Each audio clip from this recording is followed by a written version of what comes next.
Jaya Radha Madhava Kunja Bihari.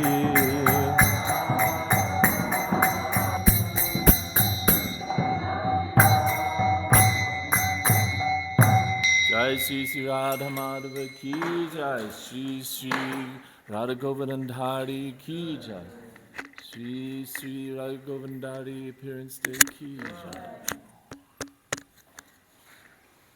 I don't think this microphone's on. Jaya Jaya Sri Caitanya Jaya Nityananda Jaya Dvaita Chandra Jaya Gaura Bhakta Vrinda Nityananda Agya Dila Yabe Gode Yaite Mahaprabhu E Dui Dila Tanra Sate Ataiva Dui Gane Dunhara Ganana Madhava Vasudeva Goshera E Vivaran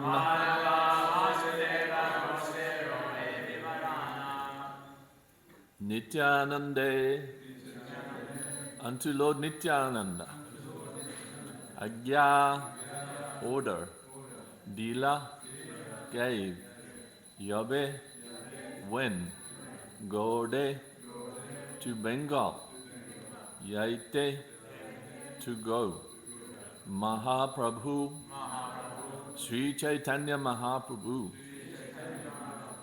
Edui these two Dila gave Tanrasate with him Ataiva therefore Dui Gane in both the parties Dunhara two of them Ganana accounted Madhava of the name Madhava Vasudev of the name Vasudev Gosherao of the surname Ghosh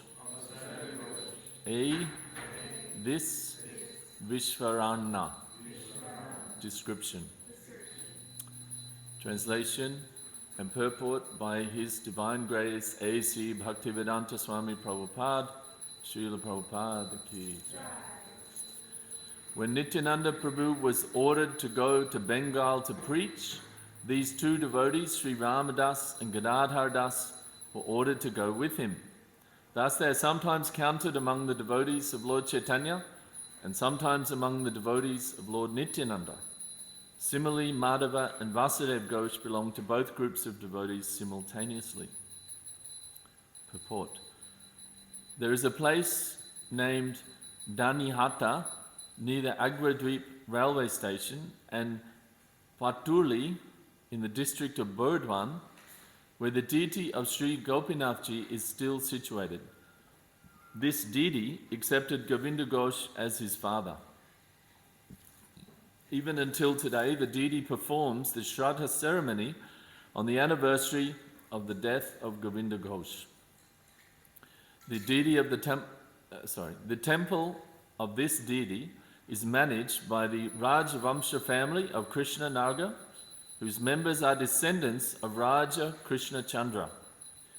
Every year in the month of Vaishak, when there is a Barodola ceremony, this Gopinath deity is taken to Krishna Naga. The ceremony is performed with 11 other deities, and then Sri Gopinathji is again brought back to the temple in Agradweep. Om Ajnana Timirandasya Gyananjana Shalakaya Chakshu Unmilitam Yena Tasmai Shri Gurave Namaha Nama Om Vishnu Padaya Krishna Pristaya Bhutale Srimate Bhaktivedanta Swami Niti Namine. So, when Lord Chaitanya was in Puri, he was performing so many incredible pastimes with his devotees. And they were chanting in Rath Yatra every year. They were performing all of the different festivals. They would go and clean the Gundicha temple to prepare that for Lord Jagannath. All of the different festivals. And Lord Chaitanya was having ecstatic pastimes with all his devotees.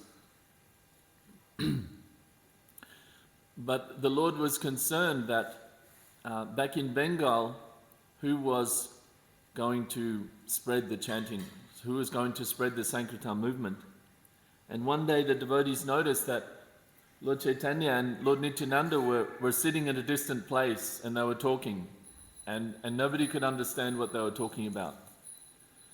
But then the next day they could understand that the conversation was about, because it became known that Lord Nityananda had been ordered to go back to Bengal and to spread the Sankirtan movement there. So of course Lord Chaitanya has his two primary purposes. Shri Radhara Babalana Chaitanya Avatar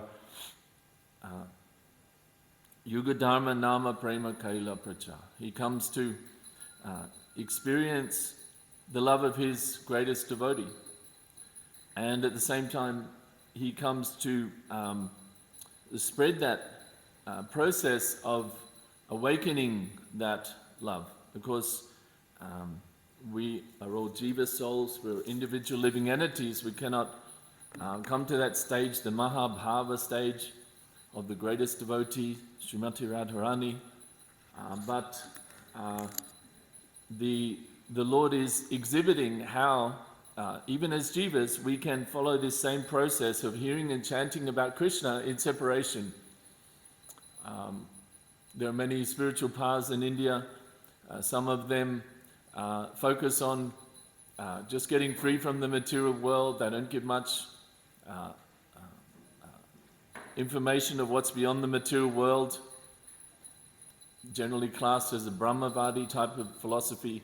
Then there's a type of philosophy that says that there is no spiritual world, that actually it's just a formless spirit, and in fact the living entities and the Lord are one and the same. There's no difference. This is the Mayavadi philosophy.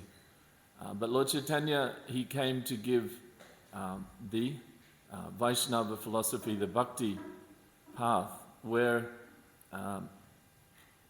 it is taught that there is a spiritual world that is beyond this world. Krishna says in Gita, Parastasmat tubhavonyo vyakto vyaktat sanatana. This sanatana eternal world is vyakto vyaktat. It's manifest beyond this manifest. It's an unmanifested world to us, but it is beyond this manifested world that we see. And so Lord Chaitanya came simultaneously in his own,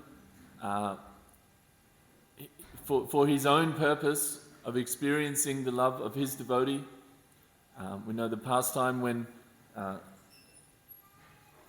Lord Krishna was in Dwaraka and Rukmini Devi came back. Lord Krishna came back home, and Rukmini was there crying, and he said, "Why are you crying? I'm just come home." She said, "I'm crying because soon you're going to go. Even though you're here now, but I'm crying in separation, of just thinking of separation." And Lord Krishna was saying, "Why are you crying now? I'm here." She said, "You don't understand. You don't understand how your devotees love you so much that they're completely destroyed even at the thought of you going, even when they're with you."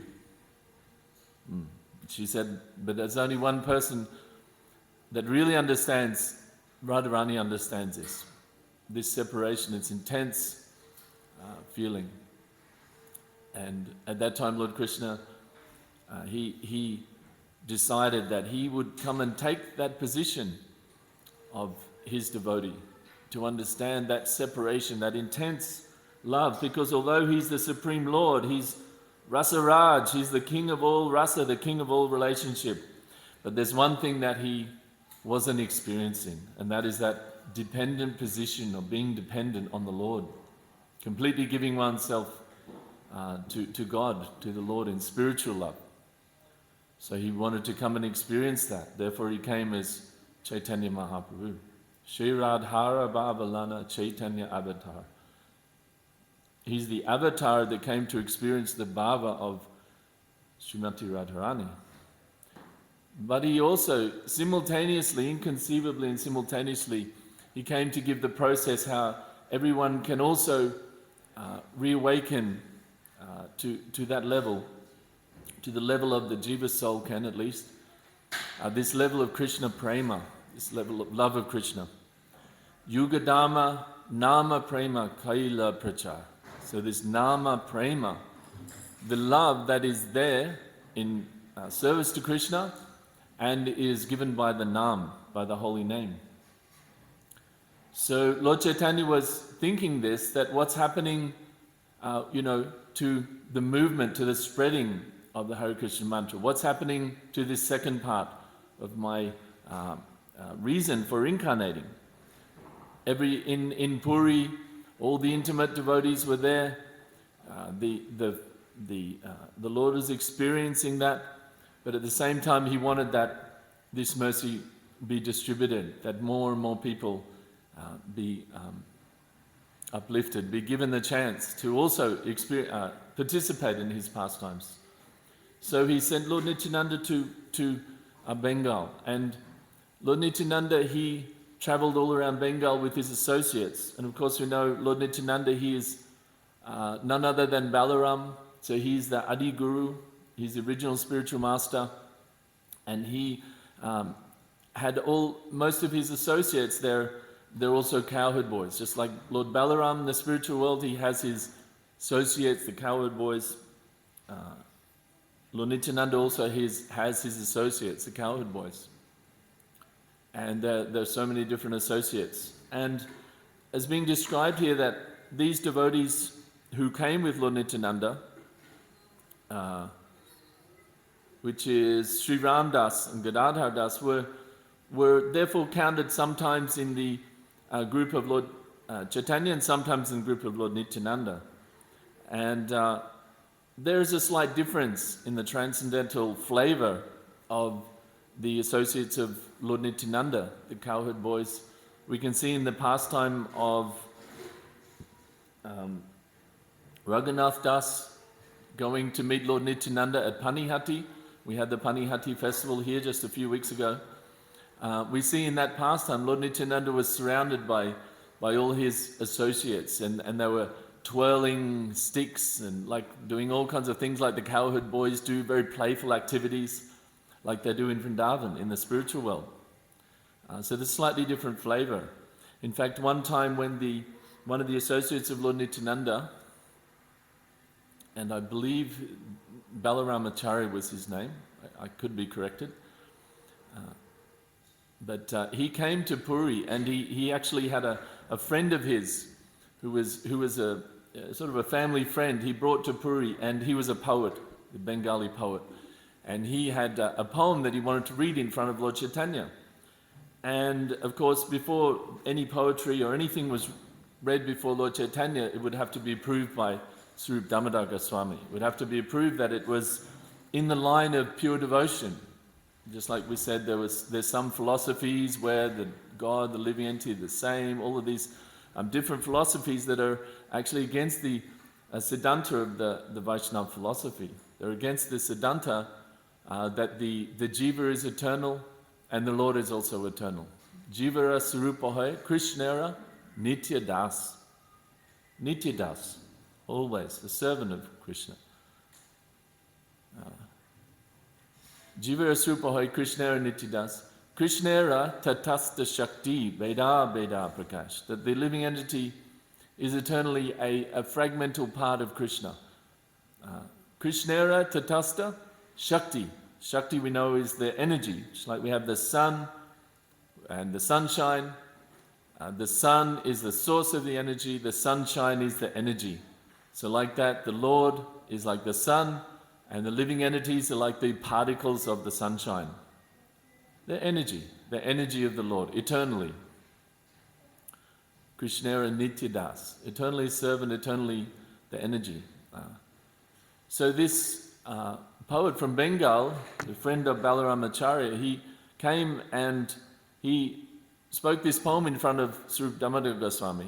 And the poem was something like, Lord Jagannath is a dull, dead matter, but now that dead matter has come to life in the form of Sri Chaitanya Mahaprabhu. Something along those lines.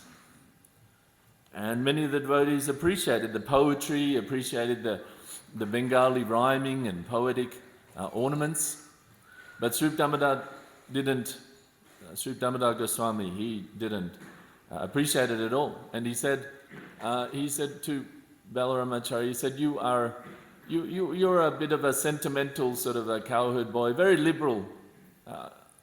I correct myself, I'm not sure, I don't, obviously he wasn't speaking English, but I'm not sure he said the exact word like you're sentimental, but he certainly said you're very sort of like you're a very liberal cowherd boy, you're very liberal, it's okay, let everybody come, let everybody say whatever. He said, you're a very liberal cowherd boy. And you know, that's very nice, but actually this philosophy is not appreciated by Lord Chaitanya. And he cannot speak this in front of the Lord, because actually Lord Chaitanya's body is, Lord Jagannath's body is not made of wood. It's an eternal blissful spiritual form, Archa Vigraha. We can see Krishna, Radha Govardhandhari, their form is not a material form, right? It's a spiritual form because it's accepting the bhakti, it's accepting the offerings of the devotees for so many years. So what is it now, 43 years, is it? So for 43 years, Radha Govardhandhari had been accepting all the bhakti, the devotion that has transformed the lives of thousands and thousands of people coming to New Govardhan. So how can we say it's just a material thing? No, it's not a material thing. It's not a material form. No material, stone, wood, whatever can change the hearts of the conditioned living entities. Not possible. So it's a spiritual form. And he explained this to Balaramacharya, and he said that this Bengali poet, if he wants to speak something in front of Lord Chaitanya, first he needs to study Srimad Bhagavatam under the guidance of a devotee, under the guidance of a Vaishnava who understands the tattva, understands the difference between spirit and matter, and can properly explain these things. And actually that Bengali poet did then study under, does anybody know who we studied under? I'm thinking it was Gadadhar Pandit, but I'm not sure. But he did study under one devotee there, and then became a very well-known Vaishnava scholar. But this is just to illustrate that there is a slight transcendental difference. This is just one small example, of course, but the devotees of Lord Nityananda are generally the cowherd boys, and they have a very, playful, very joyous sort of mood, as do the cowherd boys in Vrindavan. They're out with the cows, looking after the cows, playing in the fields. But of course, there's a very serious mission that Lord Nityananda had. And Lord Nityananda is glorified in one great song, Nadia Godrume, Nityananda Mahajan, Patiyache Nam Hatta Jivara Karan, Shadavan Janahe, Shadavan Jan. So it said that Lord Nityananda, when he went back to Bengal, he made a marketplace of the holy name. Hatta means a marketplace, right? Nadia Godrume, in Nadia, in the place of Godrum Dweep, you can still go there today. Nadia Godrume, Nityananda Mahajan, the great soul Lord Nityananda, Pati Ache Nama Hatta, Jivara Karan. For the benefit of the Jiva souls, Pati Ache Nama Hatta. So it's a marketplace of the name. Marketplace of the holy name. A Nama Hatta. So just like you have marketplace, you have a Sabji Hatta, different marketplaces for so many things.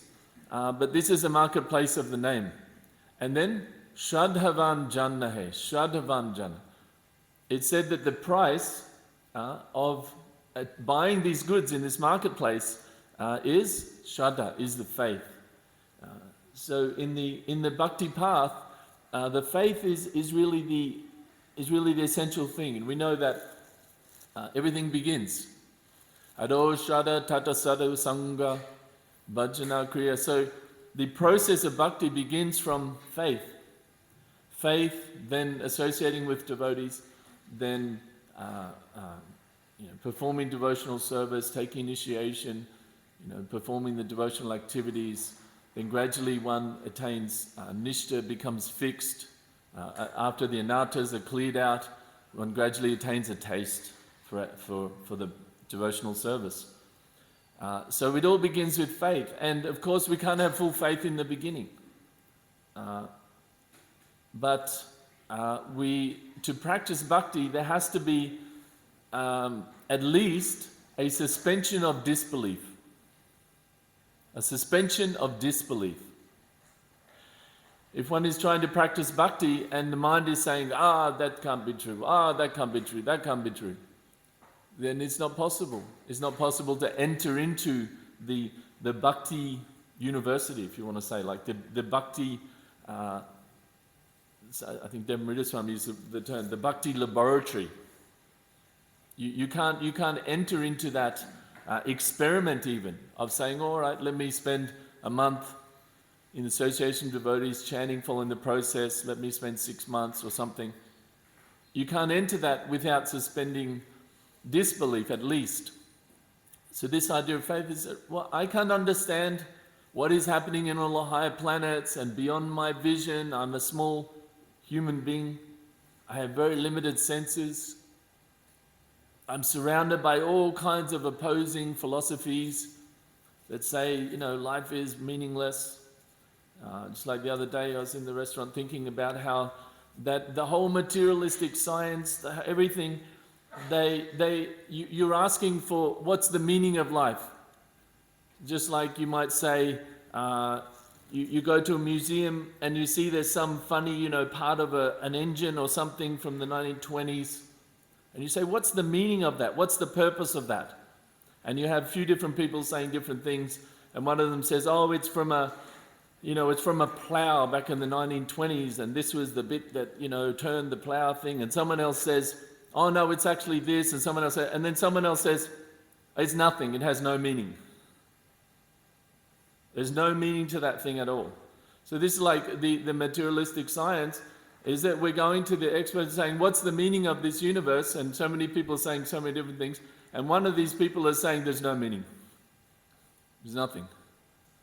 There's no meaning at all to the whole thing. So at least somebody's coming up with the meaning, with the reason why it's there. Like, what to speak of just a piece of an engine? This universe is miraculously working in so many ways. Physically, the sun, the moon, the stars. Mentally, experientially, so many humans are having so many different experiences. And the Vedic literature is giving us the reason. This is the reason. We're eternal spirit souls, come from a land of pure bliss. We've decided to try to become self-centered and live our own life. And we're all down here together trying to do that. The way to go back is to reawaken that divine love. That's the reason. So there's no competition. There's no competition because one person has a reason, one person nothing. It's like the person that says, this is from this plow from blah, blah, blah, 1926 something. And the other says, it's nothing, there's nothing. It's just an accidental thing just came and there's no reason, it doesn't do anything. Or you wouldn't even, you'd say, well, you're out for a start. You have no knowledge at all. Anyway, so this is the coming back to, how to come back to that. That's a bit of a diversion on the whole thing, but this is the faith. So this is the to initially come in to bhakti, we have to at least suspend the disbelief and say, I don't know, but it could be true. Do we really know? Sometimes people say blind faith, but what about blind disbelief? Isn't that just as bad? You're blindly believing that. You're blindly disbelieving it. You don't know. You haven't been to the other planets. You don't remember if you were a demigod with higher vision and how the universe looked like that. You blind disbelief. So Lord Nityananda, he was glorified in this song, Shraddhavanjanahe. Just merely the price is only the faith. Like if you go to markets, you have to have money, right? You have to have money, you're paying so many things. But in this market, you don't have to have anything. You don't have to have great austerity. You don't have to be born in a wonderful family. You don't have to be wealthy. You don't have to have even learning. All you have to have is a bit of faith. That if I come into this marketplace of Lord Nityananda, if I chant this Hare Krishna mantra sincerely, maybe, just maybe, I will get something, a very treasure, a great treasure that I can't get anywhere else. So this is what Lord Nityananda was giving. In Bengal, he came and he spread the Hare Krishna mantra, the Sankirtan movement of Lord Chaitanya. And anybody who takes up the chanting, they know, if you chant sincerely, that you get a treasure in that chanting that you can't get anywhere else. There's nothing else. Nothing else compares. And nobody can take it from you. Nobody can take it. And so, yeah, this is the thing. If we chant sincerely, we'll get, and our faith will increase more and more. We just have to chant. Bhaktivinoda Thakur says in Harinam Chintamani that the way to chant, or the mental situation while you're chanting, should be one of a servant. And all of these 10 offenses are basically included in that. If you simply think, I'm a servant of the Lord, I'm a servant of the Lord. Every time your mind goes somewhere else, oh, if I chant, I'll be able to do the best such and such, or oh, if I chant, I'll get free from material suffering. Oh, if I chant, I'll become known as a great chanter. The mind will come up with so many different reasons for chanting. But Bhaktivinoda Thakur says, all you have to do is chant this mantra and just keep in mind that I'm a servant of Krishna. I'm Krishna's servant. And by chanting in this way, you get taste very quickly, actually. And the faith will increase more and more in the chanting. Lord Nityananda, he was known as an avadut. Avadut means he's beyond all of the, designations, brahmachari, grihastha, vanaprastha, sannyas, beyond, brahmana, kshatriya, vaishya, shudra. But he also got married. He was completely beyond all of these things. And it's described that once Lord Nityananda was giving class, he's giving the philosophy, he's talking, and one devotee came from the side and just spoke something in his ear. Said, oh my Lord, the message has just come from Lord Chaitanya that Chaitanya Mahaprabhu, he's decided that he thinks for the preaching it's best if you get married. And he's arranged a marriage feud. And Lord Nityananda, he just didn't stop the class. He just for a moment just turned and said, okay, fine, no problem. And Krishna was doing this, and Krishna went here and did, and he just kept on going with the class. It's described like that. He didn't, whether he was an avadut outside or he became married and was doing his, duties in society or not or whatever, it didn't make any difference to him. This is also a nice pastime of Lord Nityananda. And this purport here, Prabhupada's talking about Govinda Ghosh, a very famous follower of Lord Nityananda and Chaitanya Mahaprabhu, and he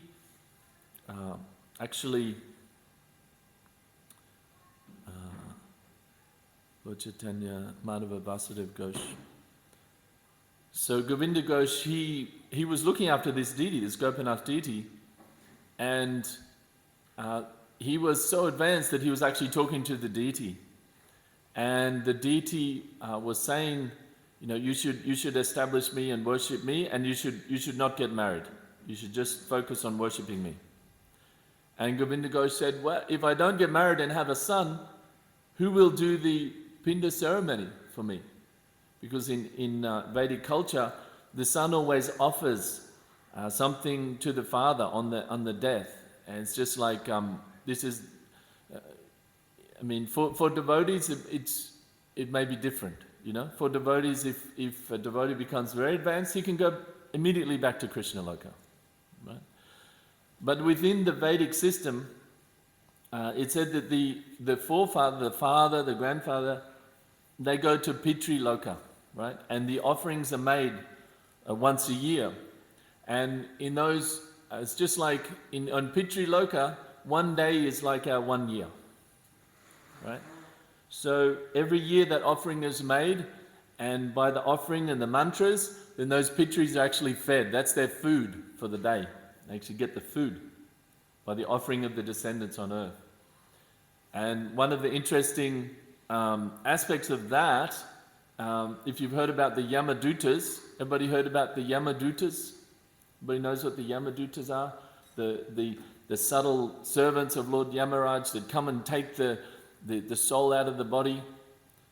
But actually these are actually pitris who've been not fed, where the Shraddha ceremony was not offered to them. And they themselves followed so perfectly all the culture and everything, but then their descendants didn't follow. So they become very hungry and very angry, and they're, oh, these people are not following Vedic culture, and they get that mood of a Yamaduta, where they're following the culture, they're following the orders of Lord Vishnu, but at the same time they're very angry at people who don't. They become perfect candidate for Yamaduta. Today is astrologically it's actually the astrology day of Varuna, and he said he's had like the noose, just like Nanda Maharaj was taken, and Bali Maharaj, he was wrapped up by the snakes of Varuna. So it's a similar kind of thing that there's a certain kind of living entity who's very much wants to follow Dharma and is very strong against people who don't follow. You can see this kind of mood in policemen and people like this. They want to do the right thing. Not only they want to do the right thing, but if anyone else isn't doing the right thing, they're very upset, and they can very easily become this kind of a thing. So the Yamadutas are actually pitris who haven't got their offerings.